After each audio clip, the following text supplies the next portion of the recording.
Assalamualaikum warahmatullahi wabarakatuh.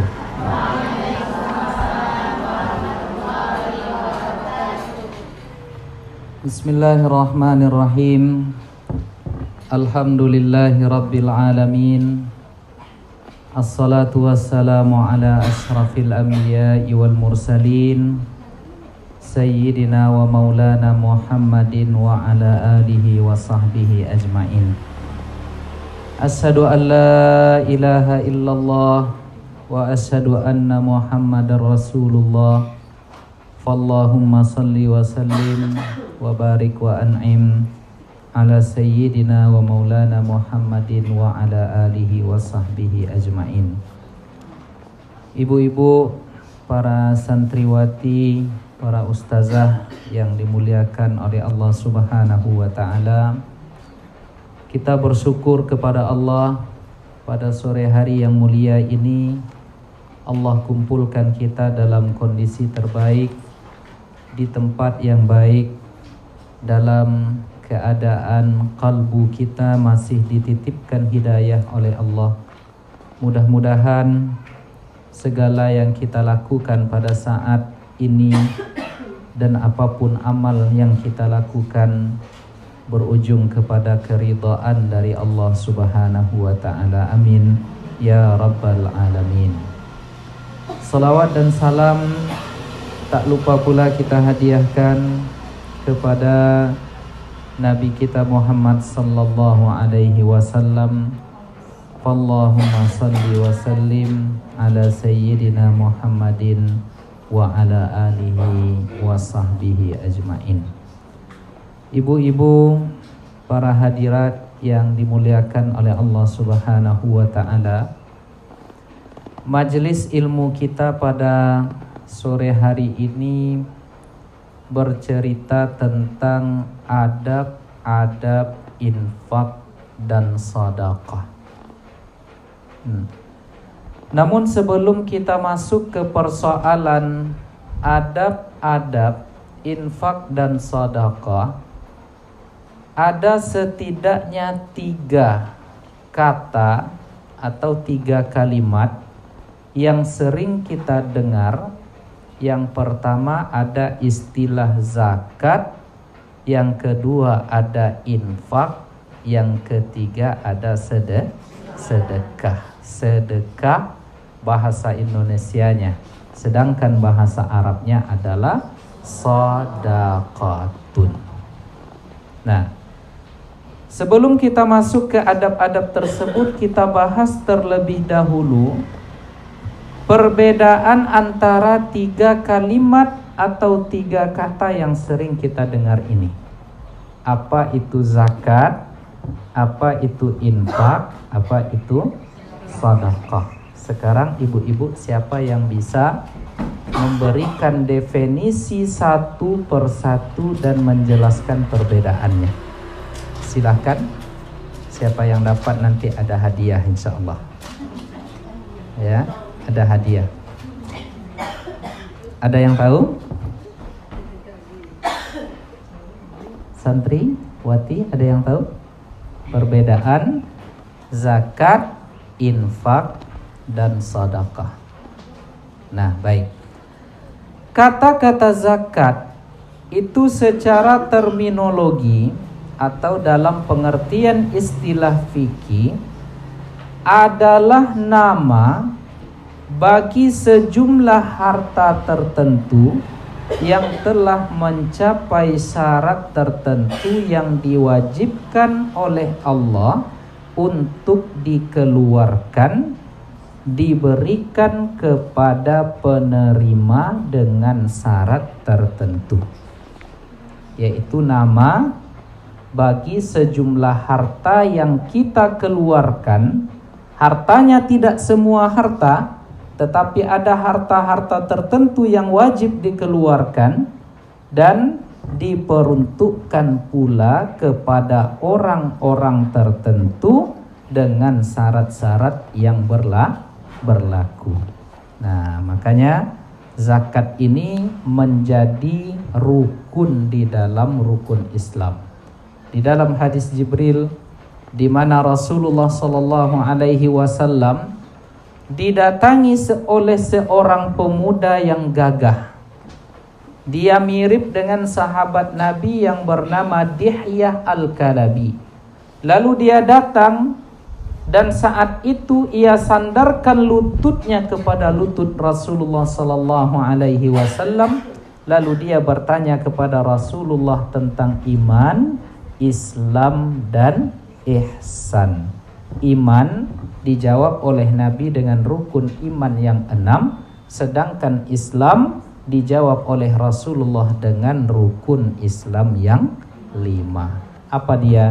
Antashhada alla ilaha illallah wa anna muhammadar rasulullah. Syahadat, mengucap 2 kalimat syahadat, kemudian mendirikan salat, kemudian membayarkan zakat, kemudian berpuasa pada bulan Ramadan dan naik haji bagi yang mampu. Man istata'a ilaihi sabila.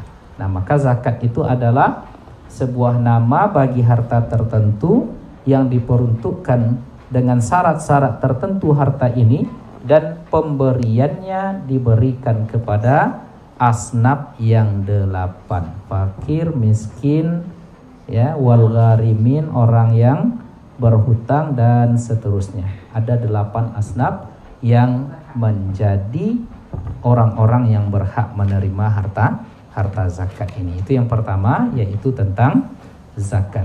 Nah, kemudian kata-kata infak itu berasal dari bahasa Arab yang maknanya secara bahasa adalah mengeluarkan sesuatu atau lubang, di mana kita masuk di lubang itu lalu keluar di lubang yang lain.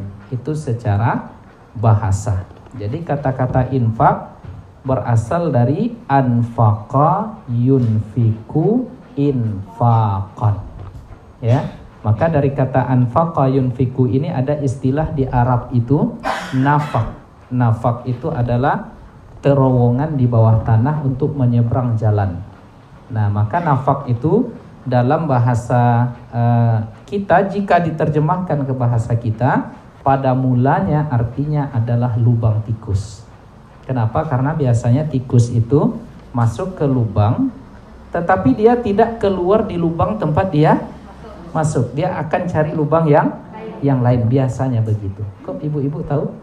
Pernah nampak tikus begitu? Ya, pernah ya. Berarti banyak tikus dong, ya.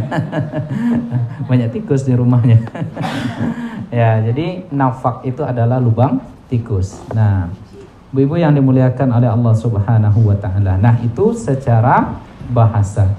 Sedangkan menurut terminologi atau secara istilah fikih, infak berarti mengeluarkan sebahagian dari harta atau pendapatan atau penghasilan kita untuk suatu kepentingan yang diperintahkan oleh ajaran Islam. Jika zakat ada nisabnya, infak tidak mengenal nisab. Ya, jadi itu perbedaan infak dengan zakat atau zakat dengan infak. Kalau infak tidak ada nisabnya, berapapun yang kita miliki boleh kita berikan penghasilan, pendapatan atau harta kita itu untuk suatu kepentingan yang diperintahkan oleh ajaran Islam. Membangun pesantren, membuat masjid, membangun jalan, membuat jembatan, membelikan makanan untuk pengajian, membelikan hadiah dan lain sebagainya untuk orang-orang yang berhak diberikan hadiah, maka itu semuanya masuk dalam kategori infak. Nah, artinya infak dikeluarkan oleh setiap orang yang beriman, baik yang berpenghasilan tinggi maupun berpenghasilan rendah. Apakah dia dalam keadaan kondisinya lapang secara ekonomi ataupun dalam kondisi kekurangan. Makanya di dalam Al-Quran, di antara orang-orang yang dipuji oleh Allah Ta'ala itu adalah alladzina yunfiquna fis-sarra'i wad-dharra, yaitu orang-orang yang mampu dia berinfak pada saat dia kondisinya lapang, ada hartanya, atau pada saat dia mungkin dalam kondisi kesusahan. Nah, jadi itu arti daripada infak. Nah, setelah itu ada istilah sedekah atau sedekah. Sedekah ini sama dengan infak, tetapi dia agak sedikit meluas. Jika infak itu adalah harta yang kita berikan, sedekah bisa berbentuk materi, bisa non materi. Tahu bedanya ibu-ibu ya? Infak dan sedekah sama, hanya saja infak itu yang diberikan adalah materi, harta yang berharga. Tetapi kalau sedekah bisa nanti harta, materi, bisa non materi. Maka dikatakan wa tabassumuka li akhika laka sedekah. Senyummu terhadap saudaramu adalah sedekah. Makanya saya senyum. Nah, senyum di sini artinya sedekah. Apakah ada yang saya berikan materi ke ibu-ibu? Saya hanya memberikan senyum manis saya. Manis enggak? Manis. Enggak. Ya. Nah, senyum itu bukan materi, tetapi dia dianggap sadaqah. Wa kullu tasbihatin sadaqah. Setiap tasbih yang kita ucapkan itu subhanallah, subhanallah, subhanallah, itu sedekah. Wa kullu tahlilatin sadaqah. Setiap tahlil yang kita ucap la ilaha illallah itu adalah sedekah. Wa kullu tahmidatin sadaqah. Setiap alhamdulillah yang kita ucapkan itu juga dianggap sedekah. Wa kullu ma'rufin sedekah. Dan setiap kebaikan non materi yang kalian lakukan itu bisa berujung kepada sedekah. Kalimat-kalimat yang baik, kalimat-kalimat yang lembut, sapaan-sapaan yang membahagiakan, komentar-komentar yang baik, itu semuanya bisa dianggap sebagai sedekah. Jadi ibu-ibu, tak ada pun uang di rumah bisa bersedekah. Minimal. Jadi banyak-banyaklah bersedekah, pulang dari sini nanti sampai di rumah jumpa suami, jumpa anak, ya, setuju Bu? Ke pasar, ya, pokoknya senyum terus. Kalau ditanya orang kenapa? Karena ingin menebar sedekah. Jadi sampai ke Rimbo Panjang, beli nanas nanti di tepi jalan tuh senyum aja. Kalau sering ibu senyum tuh insya Allah akan ada semacam nama lain nanti untuk ibu. Ya, apa nama lainnya? Tak usahlah kita bahas dulu. Nah, ibu-ibu yang dimuliakan oleh Allah. Jadi itu bedanya zakat, infak, sedekah. Zakat ada nisabnya, ada peruntukannya, ada hartanya, ada syaratnya. Infak adalah materi yang kita berikan baik dalam keadaan lapang maupun sempit. Sedangkan sedekah bisa dia berbentuk non materi. Maka sedekah ini luas. Wa kullu ma'rufin sedekah. Setiap kebaikan yang kalian lakukan itu bisa berbuah menjadi sedekah yang dibalas pahala oleh Allah Subhanahu wa taala. Nah, ibu-ibu yang dimuliakan oleh Allah. Lalu setelah itu poin kedua yang ingin saya sampaikan, Nabi Muhammad SAW sudah menjelaskan kepada kita bahwa standar lamanya hidup kita ini hanya antara 60 sampai 70. A'maru ummati ma baina sittina wa sab'in. Umur umatku ini hanyalah antara 60 sampai 70. Wa qalilun man jawaza zalik. dan sedikit sekali orang yang lewat dari 70. Artinya ibu-ibu kalau sudah di atas 70 berarti mendapat bonus dari Allah. Siapa yang sudah sampai 70? Ya. Yang sebelah sana sudah ada yang sampai? Hah? Belum ya? Nah, kalau 60 sudah ada? Ada ya? Tunjuk tangan. Oh, tidak ada yang ngaku nampaknya. Ya, masih muda masih muda mungkin ya. Nah, jadi antara 60 sampai 70. Nah, angka 70, 60 sampai 70 itu adalah usia yang sangat pendek. Al-ilmu qasir, al-umru qasir. Para ulama kita mengatakan umur kita begitu pendek. Wal amalu ghazir, sedangkan amal yang diperintahkan kepada kita untuk kita amalkan begitu banyak. Dengan umur yang pendek, tidak cukup rasanya dengan usia yang ada ini untuk mengerjakan seluruh amal yang bisa kita lakukan. Sulit Bapak Ibu, ya, sulit ibu-ibu sekalian. Ya, salat, zakat, haji, umrah, tilawah. Siapa di antara ibu-ibu yang bisa unggul di situ? Ya, ketika cerita salat, salatnya yang unggul. Ketika cerita zakat, zakatnya unggul. Ketika cerita sedekah, dia pula yang paling unggul. Senyum aja tiap hari dia. Kemudian ketika cerita tilawah, 2 juz, 3 juz sanggup dia baca setiap hari. Unggul dia di seluruh amal. Ada enggak di antara kita yang mampu? Ada ibu-ibu? Tahajud dia yang paling unggul, tilawah dia yang paling unggul, zikirnya ribuan, kalimat tasbih, tahlil, tahmid.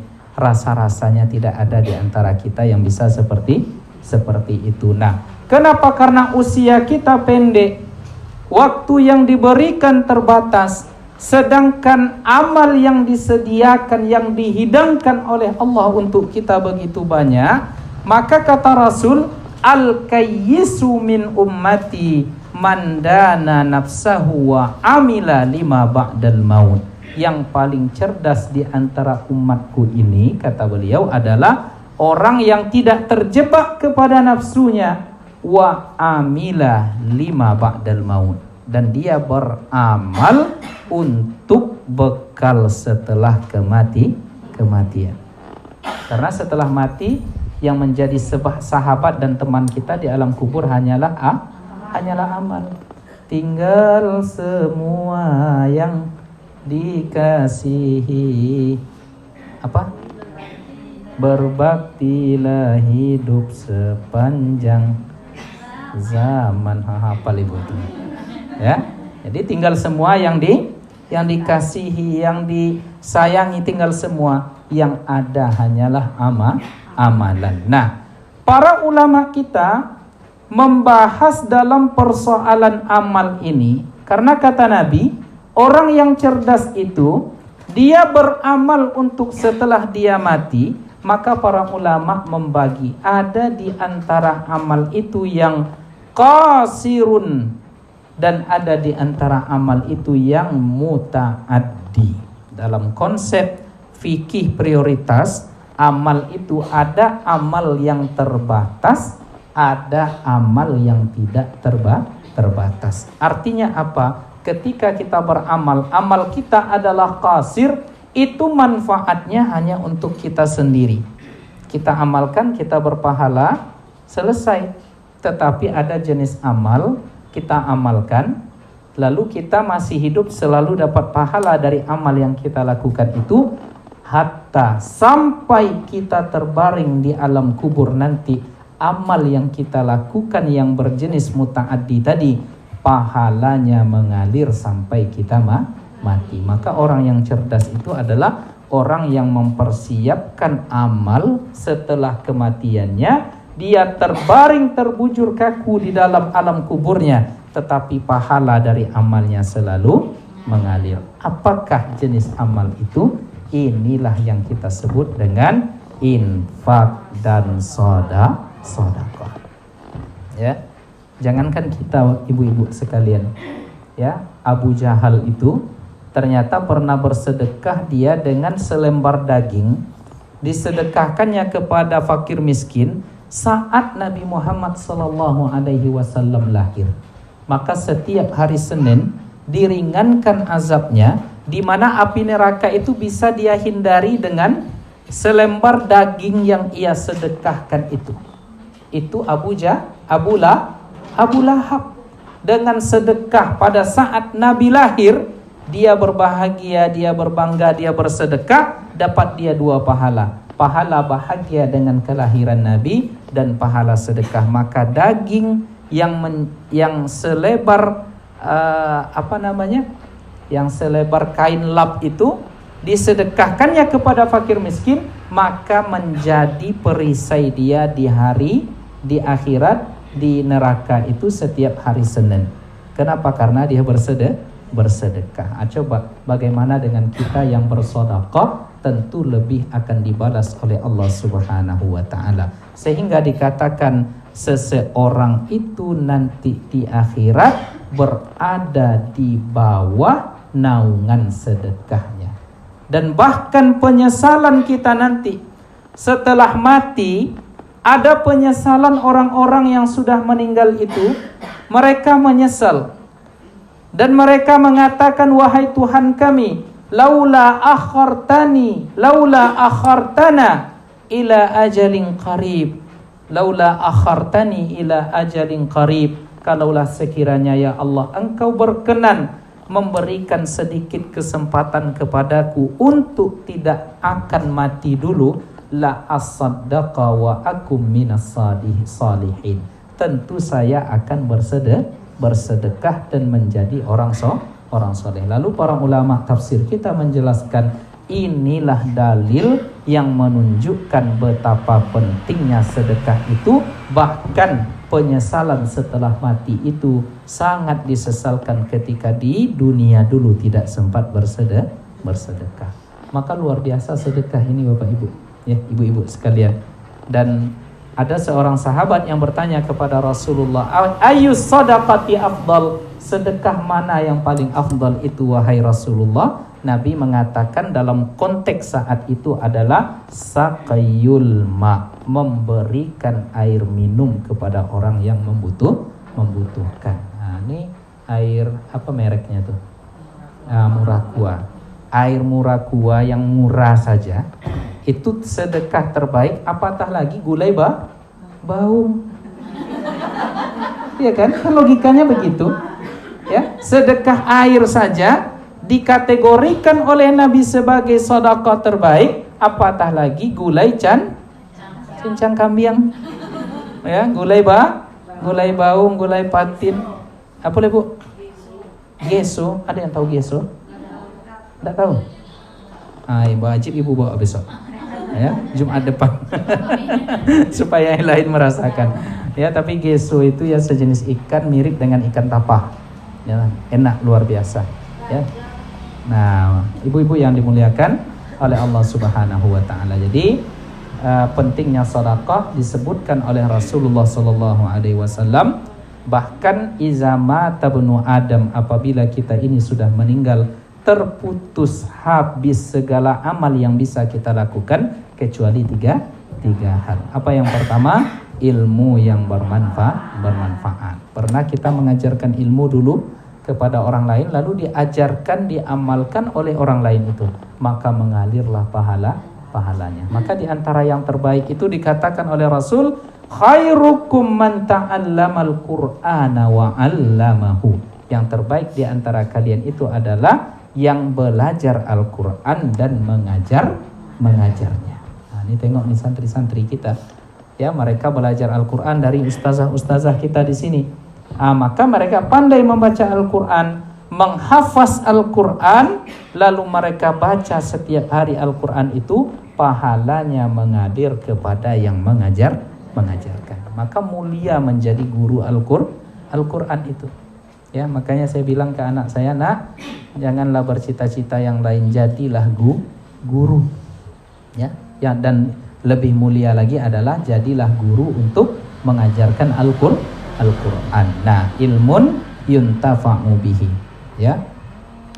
Lalu sebelum itu shadaqatin jariyah, sedekah yang selalu mengalir pahalanya. Jadi pernah kita berwakaf ke masjid, ya ada masjid sekarang yang akan dibangun di mana? Ya, di dalam, di belakang sana. Ada masjid. Berapa kita mampu?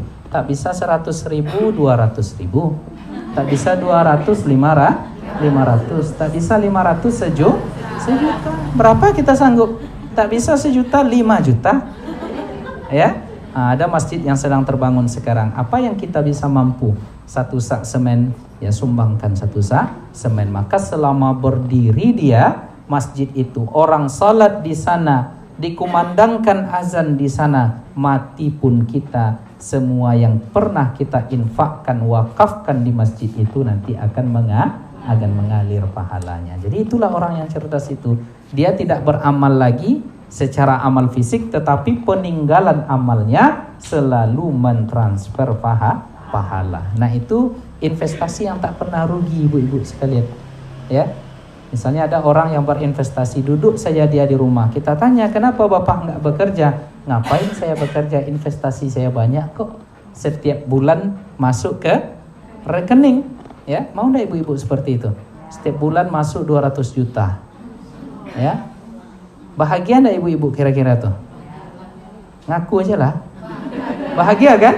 Bahagia. Dia duduk saja baca Quran aja di rumah, tetapi uang datang. Nah seperti itulah kira-kira nanti kebahagiaan kita saat kita terbaring di alam kubur. Allah terangkan kuburan kita, datang selalu pahala melimpah yang dengannya Allah berikan kemuliaan kita di alam kubur nanti. Shadaqatin jariyah au ilmin yuntafa'u bihi, ilmu yang bermanfaat, au waladin salihin yad'u lah, atau anak soleh yang mendoakan dia.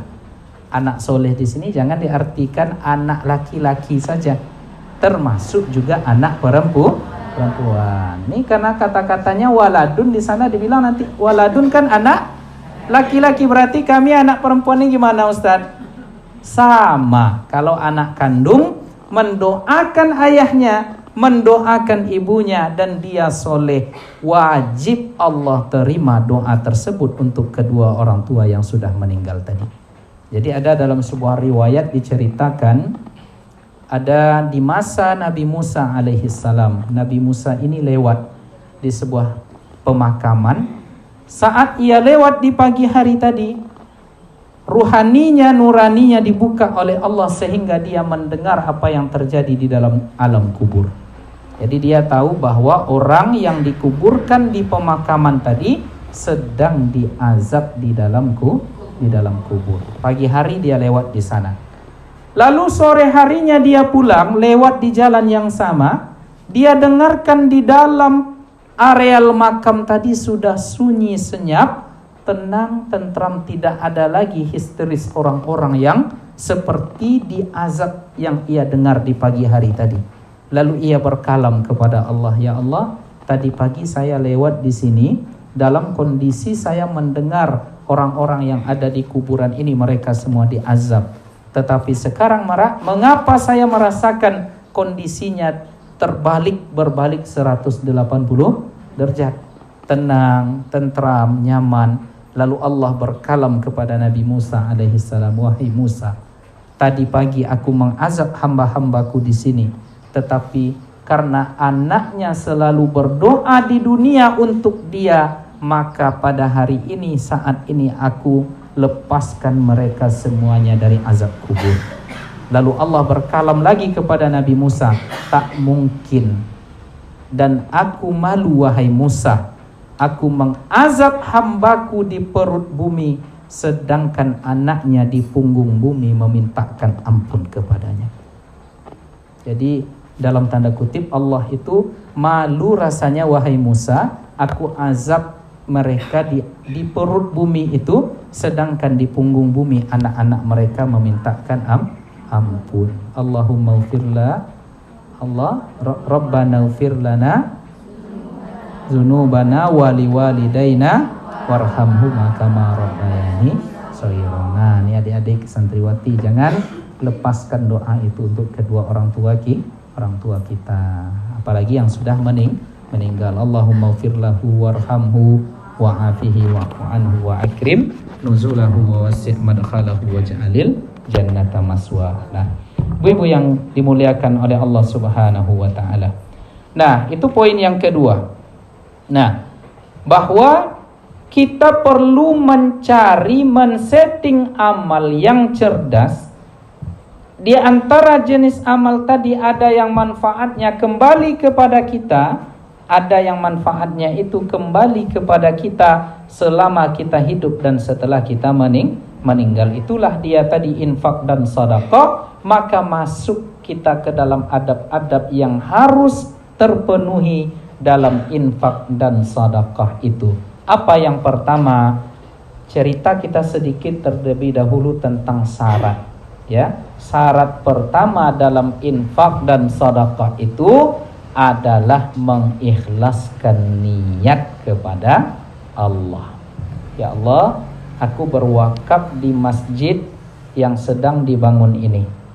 Ya, ada masjid yang sedang dibangun oleh tuan guru kita, Masjid Hajah Rohana. Ya rahimahullah, semoga Allah rahmati beliau yang sudah meninggal, ibu dari ustadz kita. Nah, lalu kita ikut menyumbang di sana. Kita berwakaf, kita berinfak, maka syarat yang pertama yang harus terpenuhi adalah keikhlasan niat.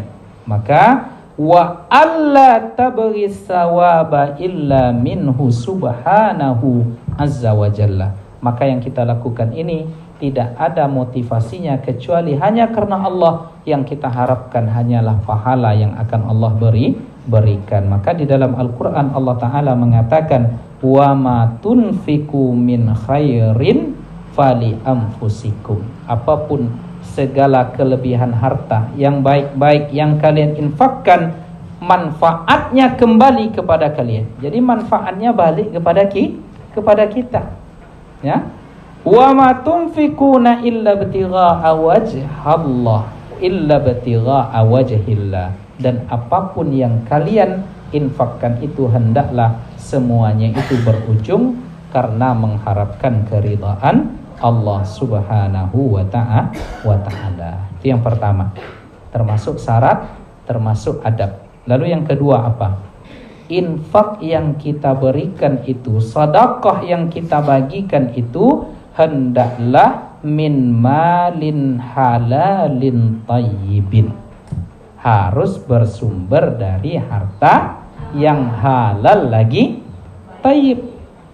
Nah, lalu muncul sebuah kesalahpahaman, kekeliruan. Katanya, kalau banyak di antara harta yang kita dapatkan itu untuk membersihkannya adalah disedekahkan. Ada haram, ada halal, ada syubhat. Cara membersihkannya adalah dengan disedekahkan, maka otomatis nanti harta ini semua akan menjadi suci. Tidak begitu. Ya, tidak begitu. Yang haram harus dikeluarkan. Yang syubhat, yang tak joleh harus dipisahkan. Ya, pastikan yang tinggal itu hanyalah yang halal-halal saja. Nah, jadi ibu-ibu sekalian yang dimuliakan oleh Allah Subhanahu wa taala, pastikan apa yang kita infakkan itu berasal dari yang halal dan baik. Kenapa demikian? Innallaha thayyibun la yaqbalu illa thayyiba. Allah itu maha baik, tidak akan menerima kecuali yang baik-baik. Maka pastikan itu.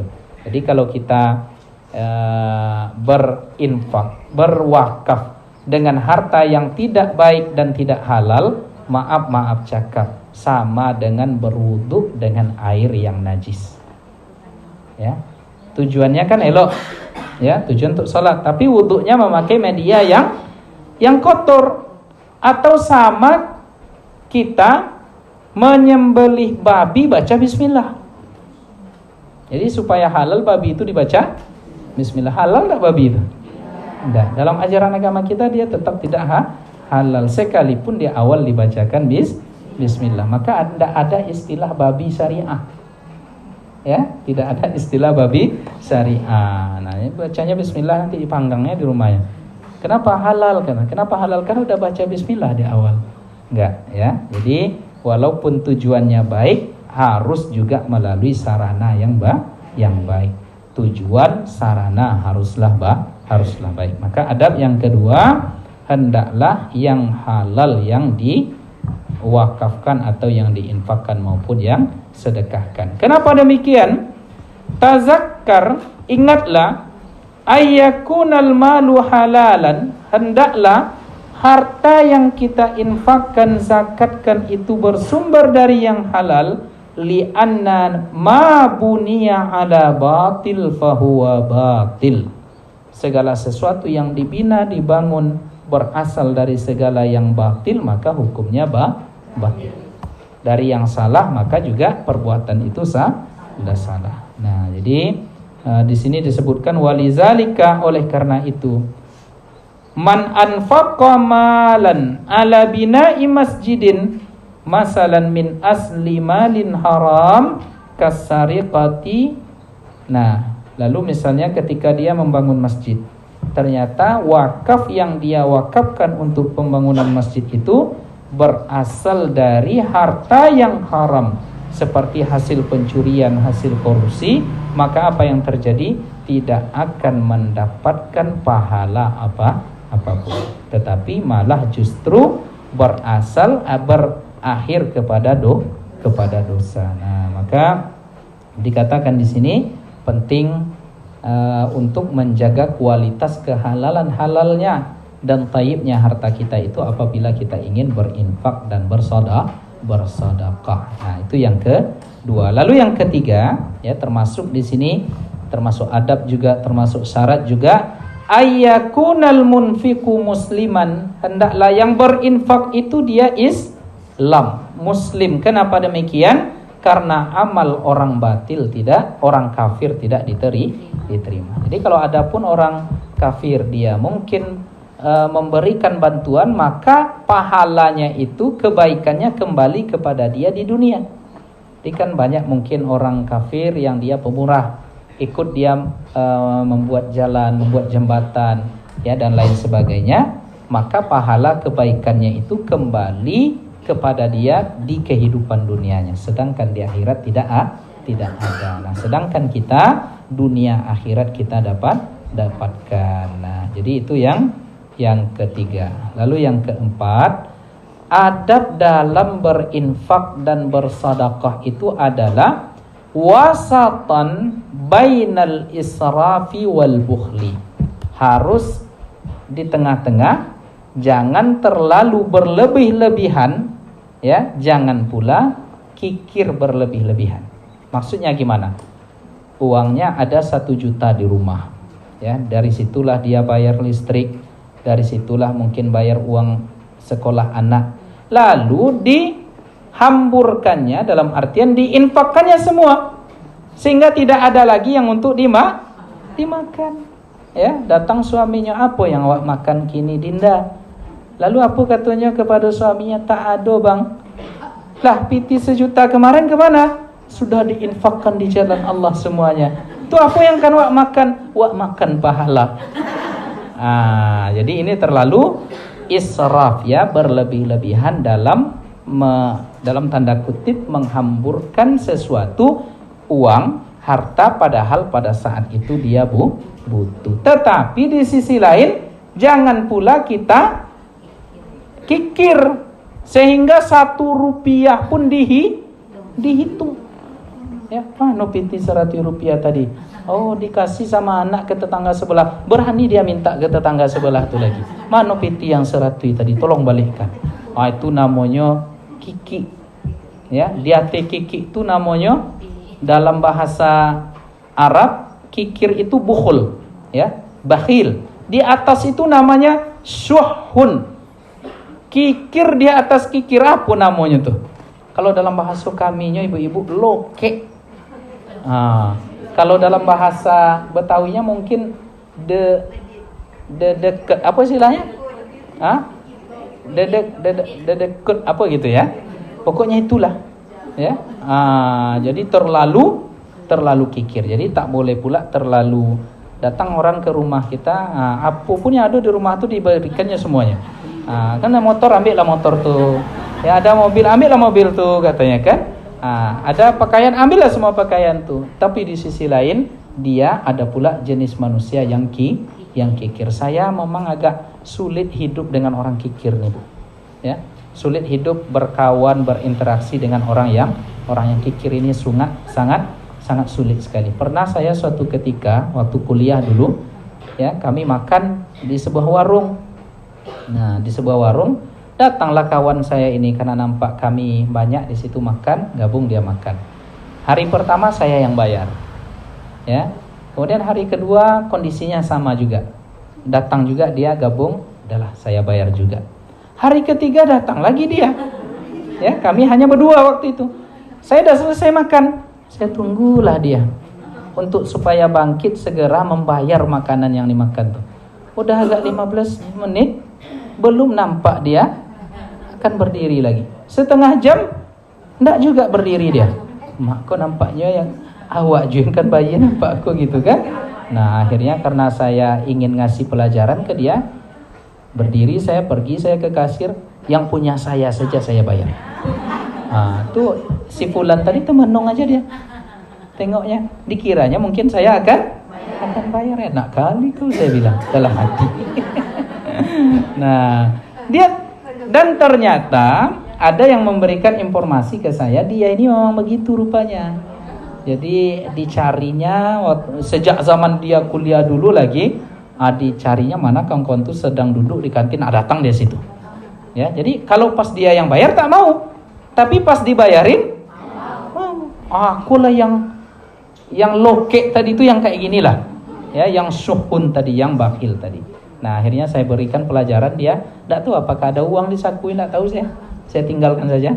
Apakah kalau tak ada uangnya tentu orang rumah makan tuh nyuruh dia nyuci piring kan. Nah biarlah dia nyuci piring gitu. Nah karena ini tipe orang-orang yang bakhil. Nah orang-orang yang bakhil ini biasanya tidak disukai oleh siapapun. Nah, ibu-ibu pastikan jangan bakhil. Setuju? Nah setuju. Mana uangnya? Serahkan. Ya, kita sedekahkan kemana gitu kan. Ya, jadi itu yang keberapa tadi? Yang ke-3 atau 4? 4. Baik. Nah, kemudian yang kelima, adabnya adalah antunfiqa 'alan nas bi khairi ma ladaika wa laisa bi aswa'a bima ladaika fahiya sadaqatun tutaqarrabu biha ilallah. Jadi adab sedekah itu dan infak itu ibu-ibu sekalian adalah berikan yang terbaik yang kita punya, jangan yang terburuk. Awak kini banyak gaya sedekah kita, mana yang tak terpakai itu yang disedekahkan. Boleh, oke, infak dia berpahala, tetapi di antara adab yang paling baik, mana yang bagus itu yang kita beri. Iko setelah diinfakkan itu tidak juta pakai di orang tua, ini bermasalah. Ingat saya dulu ketika saya sekolah di pesantren, ada kawan saya berasal dari Jambi. Ya, Jambi ini kan makanan khasnya itu tempoyak. Tempoyak itu bahasa awaknya asam durian. Nah, jadi dia ini ya karena hidup di pesantren harusnya kan berbagi. Nah pernah suatu ketika dipanggilnya kami seasrama itu semua untuk mencicipi makanan dia, dan ternyata tempoyak ini sudah basi baru dikasihnya. Ini yang tak boleh itu. Jadi pernah kejadian dulu, ya, kawan-kawan mungkin sudah sudah kesal, lemarinya itu dibolak-bolak balikkan sama kawan-kawan. Ya, saya pula ketua asramanya waktu itu. Tapi saya tak ikut, saya orang baik. Ya, saya tak ikut. Nah, pulanglah kawan yang pelit tadi. Karena dia kebiasaan begitu, Bu. Kalau sudah agak bau-bau, basi-basi, baru dikasihnya kawan-kawan. Ini kan tak beretika nih, tak beradab nih seperti ini. Nah, akhirnya ketika istirahat, ketika dibukanya lemarinya, ternyata bercampur baurlah baju-bajunya dengan lauk pauk makanan yang ada di lemari itu. Nangis dia. Dilapornya ke Ustadz pembina asrama. Saya ketua asrama. Dipanggillah saya, Zul Ikrami, ke sini. Iya Ustaz. Dipanggil kami semua. Siapa yang berbuat? Akhirnya 2-3 ekor ngaku. 2-3 orang ngaku. Kami Ustaz. Lalu diinterogasi sama Ustaz. Mengapa kalian lakukan itu? Dia nih pelit Ustaz. Kenapa pelit? Ya kami hidup miskin-miskin di asrama nih. Makan cuma bakwan. Bakwan tuh udah kaya tuh Bu. Makannya waktu itu. Bahkan kami di pesantren tuh makan kerupuk dulu. Nasi dengan kerupuk. Mana gizinya tuh? Ya. Alhamdulillah sampai juga ke Mesir dibuatnya. Ya. Nah, akhirnya dia nih pelit Ustaz. Makanya kami kerjain seperti itu. Lalu saya dipanggil sama Ustaz pembina asrama Zul Ikrami. Betul, begitu kondisinya. Betul Ustaz, dia nih pelit Ustaz. Ya masa sudah bau-bau, udah mau basi baru akan diberikan. Ini anak-anak asrama nih. Hati-hati ya. Anak-anak asrama, ya santri-santri. Nah, akhirnya apa? Akhirnya kata Ustaz tuh, ayolah. Maka Ustaz umumkan sekarang siapa yang pelit buat kayak gitu lagi. Dan tahu enggak ibu-ibu siapa yang memberikan ide itu pertama kali? Zul Ikrami namanya. Karena saya pengalaman di pesantren sebelumnya untuk ngerjain orang-orang yang pelit deket kayak gini ini memang harus digitukan. Nah, tetapi alhamdulillah taubat orang tuh. Ya, setelah datang lauknya dipanggilnya kami makan sama-sama. Begitu juga datang lauk saya makan pula sama-sama. Akhirnya terasalah kehidupan yang kebersamaan ya suka dan duka. Begitulah hidup di asrama tuh. Jadi nengok santri-santri ini Bu, saya kalaulah ada sekarang kantong Doraemon, masuk saya ke situ, kembali saya ke alam pesantren dulu. Ya, terbayang betapa indahnya kehidupan di pesantren. Atau tukar kita, Dek. Ya. Nah, adik-adik ustaz langsung jadi ustazah, saya jadi santri lagi. Ya, nikmat kehidupan di pesantren, menghafal Quran, menghafal hadis, terlambat bangun ya di pesantren.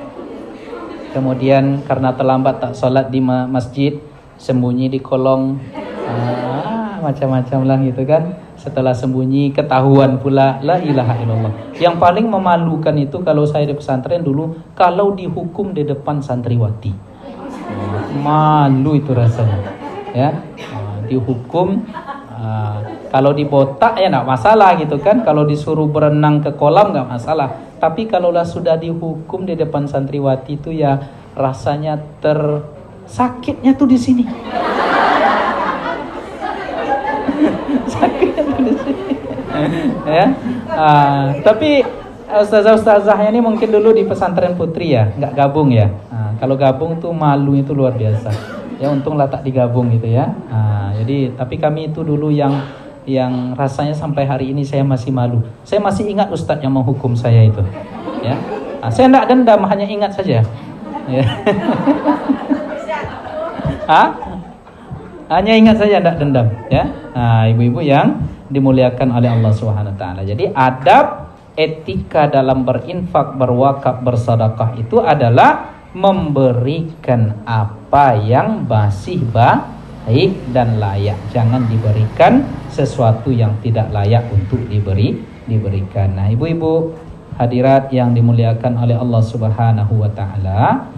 Kenapa demikian? Karena di sini katanya fasalafus salih, ulama-ulama salafus salih itu yu'tis sadaqah, dia memberikan sedekah min ahabbil asya'i ilaihi, dari yang paling ia sukai dari yang dia punya itu, wa afdaliha, yang paling afdal, wa a'zamiha, yang paling agung, yang paling berarti yang ia berikan. Nah, ini contoh yang dicontohkan oleh alim ulama kita salafus salih.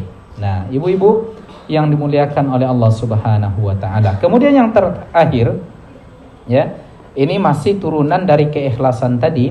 Wa anta tasaddaqa bighardil jazaa'i minallah. Sedekah, infak yang kita berikan itu dengan tujuan ingin mendapatkan balasan dari Allah dan bukan untuk manusia. Sehingga apa?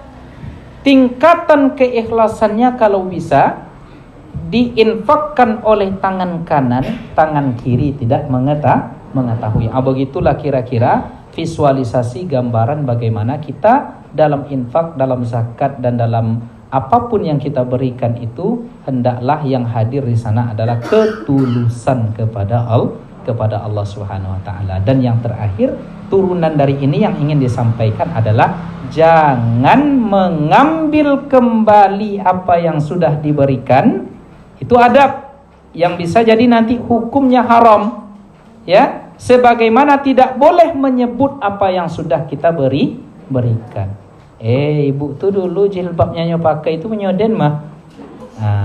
Itu keluar dari etika dan keluar dari adab. Ibu tuh dulu bisa kayak gitu karena saya. Ya, dia ini bisa terkenal dulu, bisa sekolah karena bantuan saya. Dia ini bisa viral dulu, saya yang mengangkatnya. Saya yang kita ucapkan itu melambungkan kondisi kejiwaan kita, membuat kita sama seperti setan dan iblis. Ya, karena hanya iblis yang mengatakan ana khairun minhu, saya lebih baik daripada dia.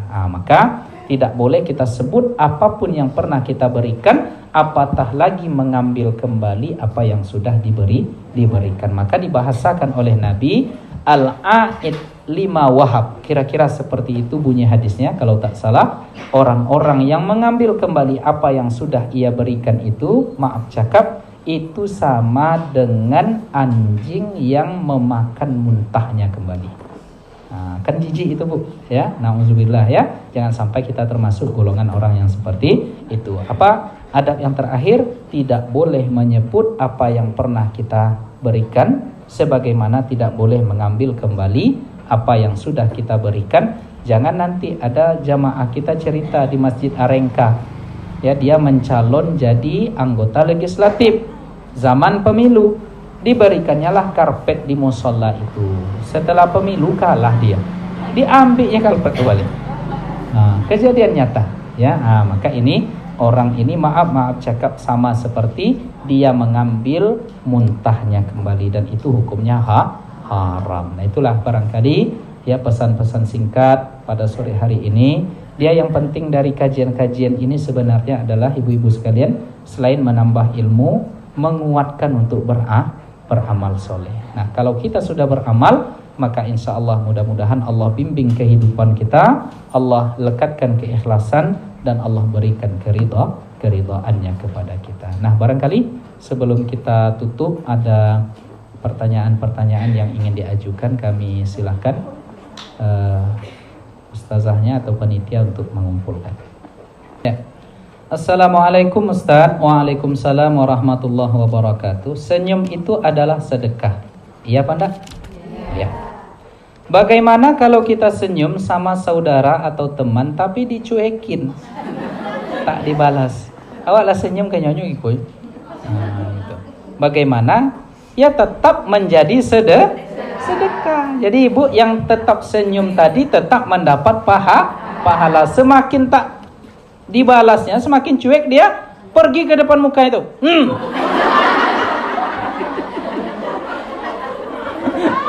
Ya, atau dipegang mukanya. Dari tadi dan senyum ndaknya senyum. Sampai hati betul nampaknya gitu ya.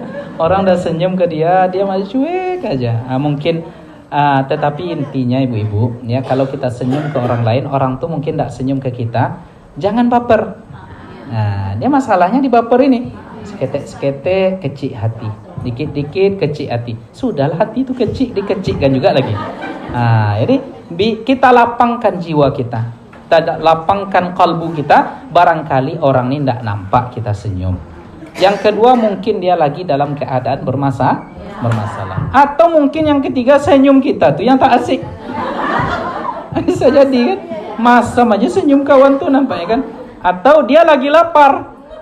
Ya, orang tadi lagi lapar, nempak ibu senyum. Ada pula di gigi ibu. Capek itu emang kurang sayang nampaknya. Lah jo lewat laparnya senyum-senyum, ada cabai di situ. Itu mungkin sebabnya. Maka Pak tengok juga kondisi. Tetapi pada konsep awalnya tentu tetap berpahala. Kalau dia tak membalas ya jangan baper. Banyak faktor ya, berbaik sangka kepada orang lain. Nah, Assalamualaikum. Waalaikumsalam. Ustadz, bagaimana pahala yang didapatkan jika memberi makanan sisa? Contoh, memberi kue semalam atau lauk semalam kepada tetangga. Selama belum basi tidak masalah. Selama layak dimakan tak masalah. Ini ceritanya tadi lanak basi, lanak bebaun dikasih kepada orang lain. Nah, ini yang bermasalah. Daripada mubazir, lebih baik kita berikan dengan syarat masih layak dimakan. Maka itu termasuk juga sedekah, enggak masalah. Nah, kalau bersedekah kepada orang yang meminta-minta, mana yang lebih baik daripada bersedekah ke masjid? Kalau ke masjid ini tidak sedekah namanya, Bu. Ke masjid ini wakaf. Ya, apa yang kita bisa wakafkan? Semen, uang dibelikan semen, dibelikan bata dan lain sebagainya, atau dalam bahasa umumnya disebut dengan infak, nggak masalah. Mana yang lebih baik? Apakah infak ke masjid atau memberikan kepada yang meminta-minta? Jika dilihat dari timbangan fikih prioritas dari pahala yang terus mengalir, tentu wakaf ke masjid lebih baik. Hanya saja kalau ternyata dengan memberikan uang kita itu, harta kita kepada orang yang meminta-minta tadi, menyelamatkan hidupnya, pada saat itu lebih elok kita berikan kepada dia. Maka timbang situasi dan kondisinya. Kalau kita tengok sudah banyak orang yang memberikan dia, ada masjid yang belum berwakaf. Tapi nengok wakaf masjid ini udah oke nampaknya, ya, materialnya sudah banyak. Lalu ternyata ada orang yang harus dibantu, ya. Kalau tak dibantu dia nanti mungkin dalam kondisi mengenaskan, atau dia mungkin habis kecelakaan, atau bagaimana anaknya sekolah dan lain sebagainya. Kita tengok, maka pada saat itu lebih baik kita memberikan kepadanya. Dan yang paling lebih baik lagi adalah berikan kepada keduanya porsinya masing-masing. Ada misalnya uang ibu 1 juta, 500 untuk dia, 500 untuk masjid, itu lebih elok, ya. Nah, jadi timbang-timbanglah situasi dan kondisinya.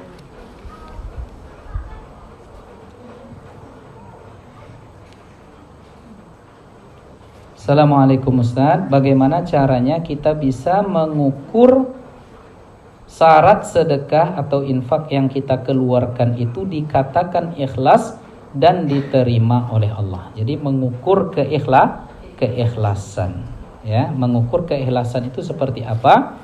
Tidak muncul di dalam hati kita semacam kesombongan dan motivasi apapun kecuali hanya untuk Allah. Itulah ukurannya.